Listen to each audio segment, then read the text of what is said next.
Le soir, lorsque son mari rentre du travail, elle lui explique qu'elle a vendu le vélo, apparemment à un jeune homme qui compte faire une course avec.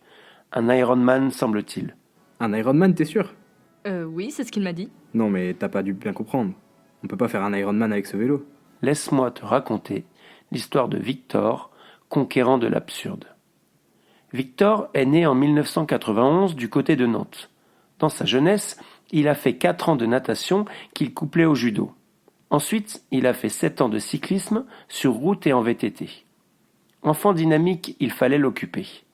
Aujourd'hui, il fait du triathlon depuis 10 ans.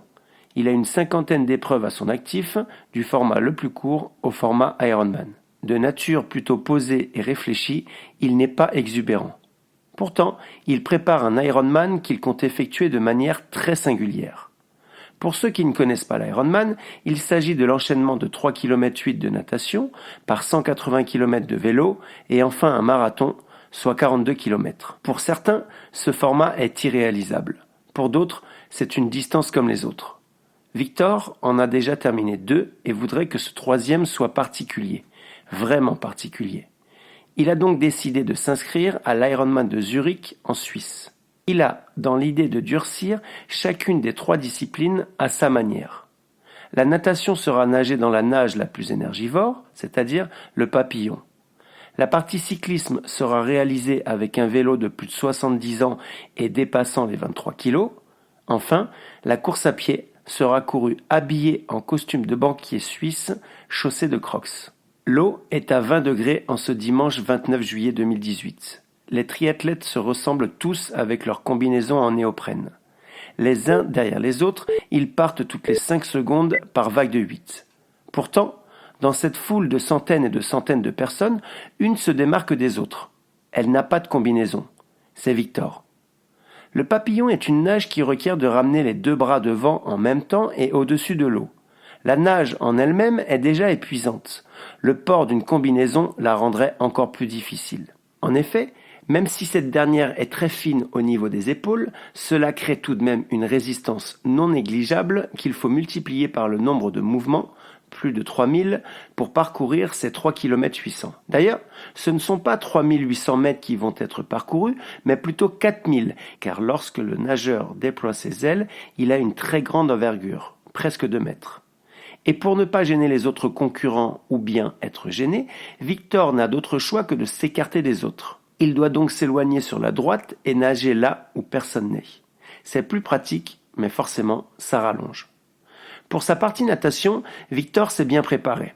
Il a parcouru plus de 200 km en 7 mois, dont une bonne partie en papillon. Il a également participé à un stage en eau libre à Palavas-les-Flots. Là, il nageait 2 fois par jour dans la mer et a côtoyé Philippe Perret. Ce nom ne vous dit peut-être rien, pourtant, cet homme a plusieurs exploits à son compteur, dont celui d'avoir parcouru 50 km en papillon en 24 heures. La natation de Victor se passe bien. À la droite de tout le monde, il pose sa nage. Les triathlètes qui sont à sa hauteur ne comprennent pas tout de suite qu'il est en papillon. Après plusieurs respirations sur leur droite, ils se rendent compte que ce n'est pas du crawl que Victor nage. Hormis quelques rares triathlètes, tous sont en crawl. Alors, voir un homme en papillon à ce moment de la course pose quelques questions. Peut-être fait-il cela pour se relâcher? Quoique, c'est pas vraiment la nage qui détend le plus le papillon. À moins qu'il ne fasse que quelques mouvements dans cette nage avant de repartir en crawl. Non, il va bien faire tout le parcours en pape. Quelques mois auparavant, lors de sa préparation, Victor s'est aligné sur une épreuve en eau libre à Annecy. Il a nagé les 1,9 km du parcours en papillon. L'objectif était de voir dans quel état il serait après cette première épreuve. Tout s'est bien passé. Il savait alors qu'il n'aurait qu'à doubler cette distance pour Zurich. En plus de l'énergie qui est dépensée par cette nage, il y a un paramètre que peu de gens savent et qui pourtant est à prendre en compte quand on nage le papillon. C'est qu'on passe le plus gros de son temps la tête sous l'eau. Il faut bien comprendre que ramener les 2 bras en même temps au-dessus de l'eau n'est pas chose aisée. Cela demande un minimum de force. Pour une distance aussi longue que celle que doit parcourir Victor, il n'est pas possible de mettre beaucoup de fréquence au risque de faire monter le cœur dans les tours et de se fatiguer prématurément. Il faut donc nager en se laissant glisser. Moins de fatigue, mais plus de temps la tête sous l'eau. D'autant plus que l'inspiration doit être brève. Si on a la chance d'avoir un lagon où l'eau est limpide et les poissons nombreux, on peut se dire qu'on est face à un aquarium et le temps passe plus vite. Mais quand l'eau ne permet pas de voir le fond, c'est toute une autre histoire. Et à Zurich, on ne voit pas à plus d'1 mètre de profondeur. Pour dire vrai, que la nage soit en papillon, que les autres concurrents soient gênants ou qu'ils passent la plupart du temps la tête sous l'eau n'est pas ce qui empêchera Victor de terminer sa natation. En fait, il a déjà gagné son Ironman avant de l'avoir commencé.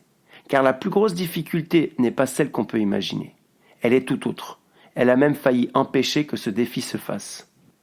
Le jour précédant la course, les triathlètes doivent retirer leur dossard et poser leur vélo dans le parc dédié à cet effet.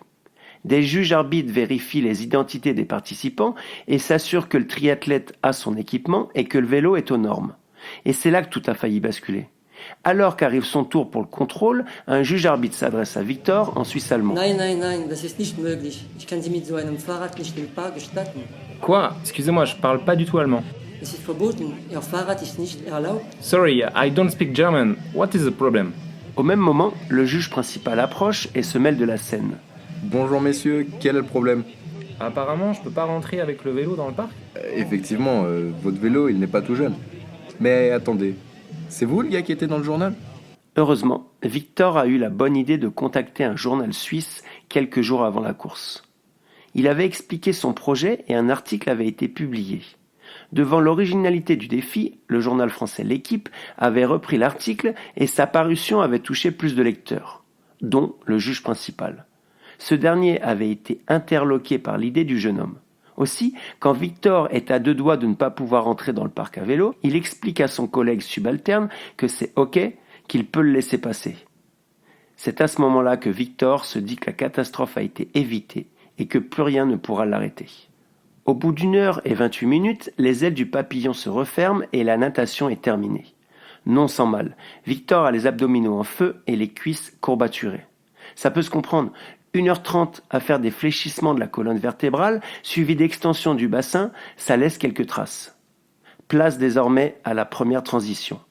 Sous la tente, Victor se change complètement et s'habille en cycliste. Il enfile entre autres son cuissard spécial, mais ça on en reparle plus tard. Quand la plupart des triathlètes font la course à la technologie et au gain de poids, Victor fait tout l'inverse. En effet, alors que les vélos présents ce jour-là dans le parc pèsent moins de 9 kg, voire moins de 8 pour les plus légers, celui que Victor s'apprête à enfourcher dépasse fièrement les 23 kg, auxquels il faut rajouter les ravitaillements que je décrirai un petit peu plus loin.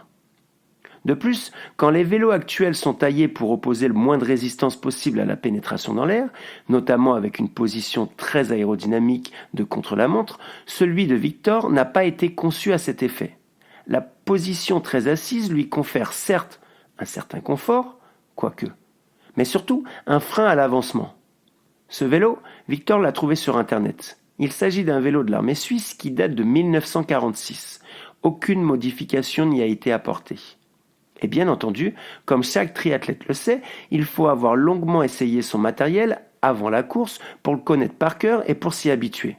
C'est pour cela que Victor ne l'a acheté que 2 mois avant l'épreuve et qu'il n'a parcouru avec que 100 km. Mais faire un triathlon avec un vélo qui n'est pas de la dernière technologie n'est pas ce qui arrêtera Victor. Il a déjà expérimenté cela. C'était au triathlon Sillon X-Race, une épreuve qui comportait entre autres 24 km de VTT qui avait été parcouru avec un vélo monté avec des pièces de récupération. Durant la course, un ressort n'en faisait qu'à sa tête et ne tenait pas en place et avait provoqué le déraillage de la chaîne plus d'une quinzaine de fois. Pas grave. À chaque fois, Victor était descendu du vélo, avait remis sa chaîne et avait continué. Il avait ainsi terminé son épreuve. De toute façon, comme je l'ai précisé précédemment, pour Victor, la course est déjà gagnée.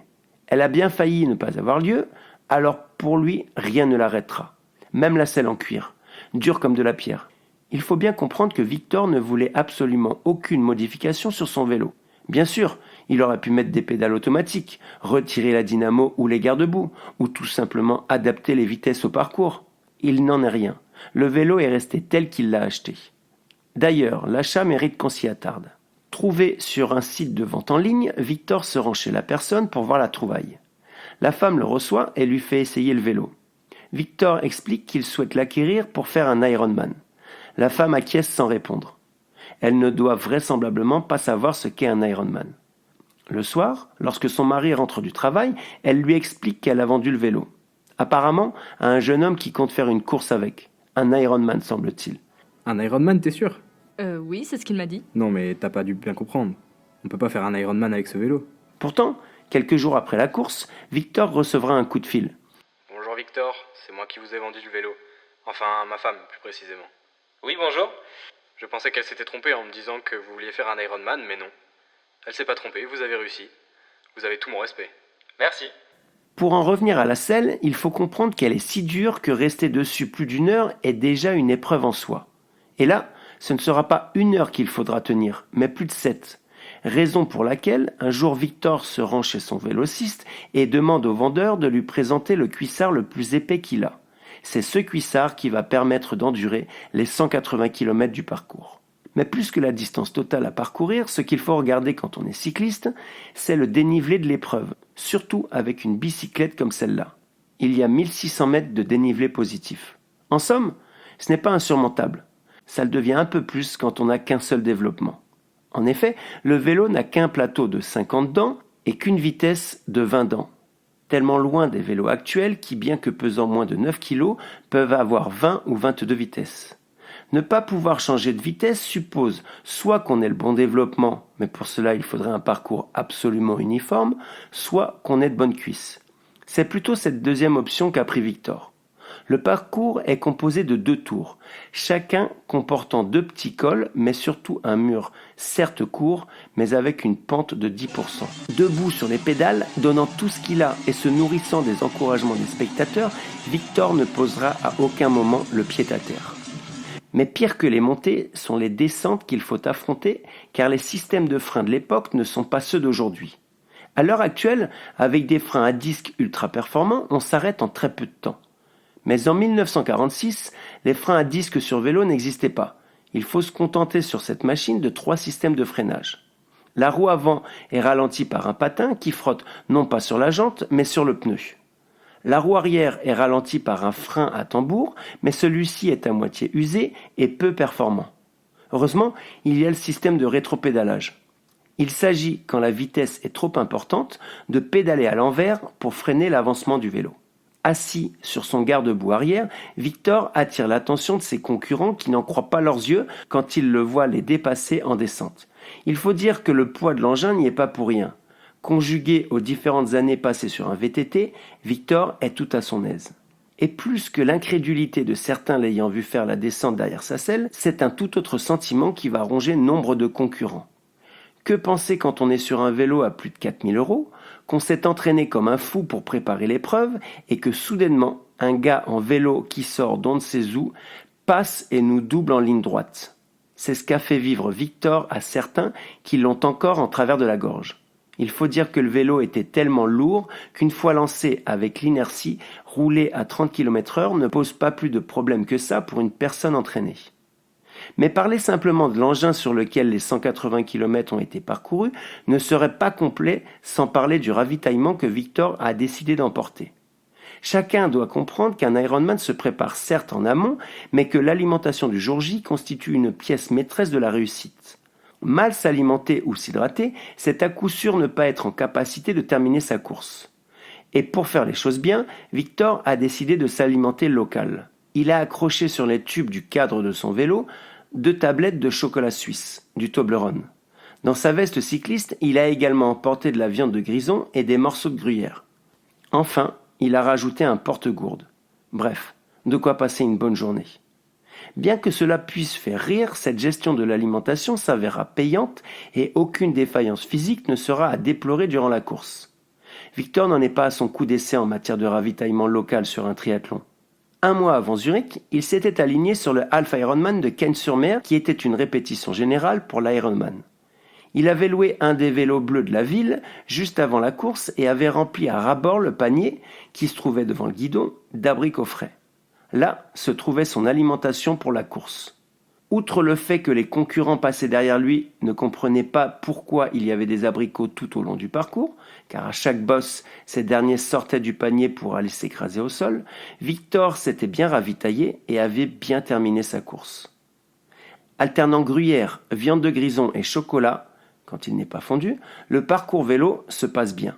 Aucune crevaison n'est à déplorer. En même temps, est-ce qu'un vélo comme celui-là peut crever? Pas sûr tellement il est robuste. De toute façon, si c'était le cas, des outils et des rustines sont présents dans la sacoche en cuir que comporte le vélo. Mais si le vélo semble increvable, il n'en est pas de même pour le triathlète qui souffre de la position aussi relevée. Après 7h36 passées sur cette machine, pas tout à fait pensée pour ce genre de course, Victor en termine avec sa deuxième épreuve, mais souffre de douleurs au lombaire. Dans le parc à vélo, Victor pose son engin et encore une fois fait l'inverse des concurrents. Quand tous se déshabillent pour enfiler des affaires légères de course à pied, lui s'habille.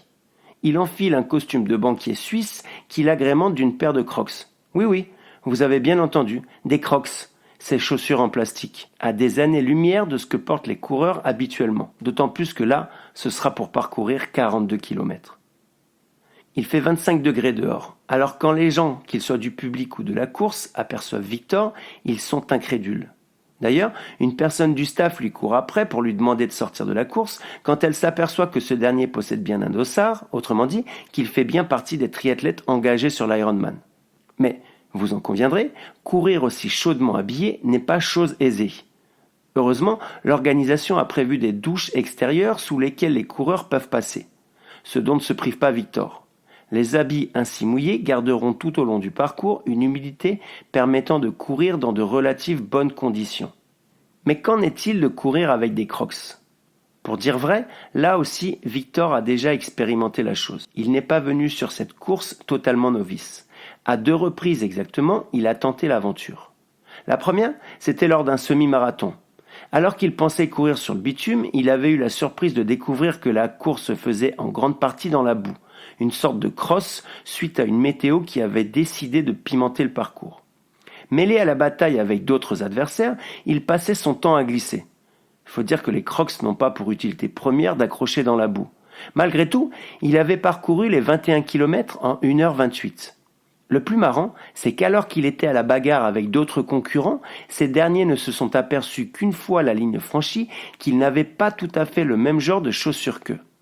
La deuxième fois, c'était au Half Triathlon de Cagnes.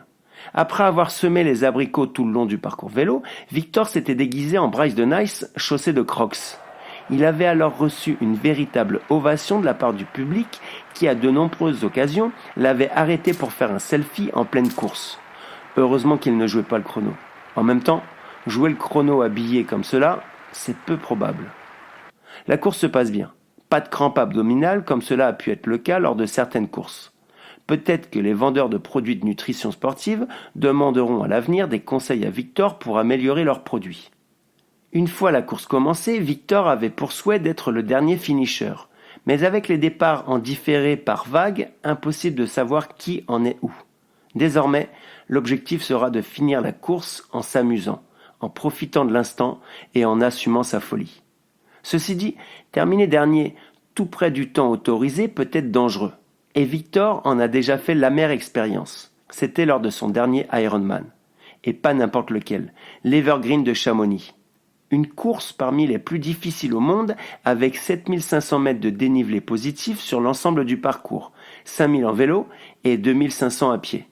À bout de souffle, des douleurs de partout, Victor avait réussi à rejoindre tant bien que mal la ligne d'arrivée. Mais quelle ne fut pas sa déception en la franchissant. L'horloge affichait 24 heures passées de 4 minutes. Autrement dit, il avait dépassé le temps limite imparti de 4 minutes. Il était alors le premier des non-finishers. Mais ce ne sera pas le cas à Zurich. Bien qu'il fasse la course sans montre, puisqu'il avance aux sensations, il se repère par rapport au soleil et sait qu'il a le temps de rejoindre la ligne d'arrivée. Passant en plein cœur de la ville de Zurich, les spectateurs l'encouragent chaudement. Il les salue et profite de ces instants qui resteront gravés à jamais dans sa mémoire. Après 5h15 de course à pied, il passe la ligne d'arrivée. Il a terminé son Ironman en 14h35. Une bénévole lui remet sa médaille et des dizaines de concurrents le félicitent. Beaucoup lui demandent de prendre la pause avec lui. La course s'est bien passée. Un sacré défi relevé. Quelques journaux à travers le monde relayeront sa performance. C'est notamment le cas en Suisse, en Hollande ou encore en Nouvelle-Zélande. Mais bien plus proche de nous, cet exploit a motivé d'autres sportifs à l'imiter. je dirais même d'autres sportives. Mais ça, c'est une autre histoire.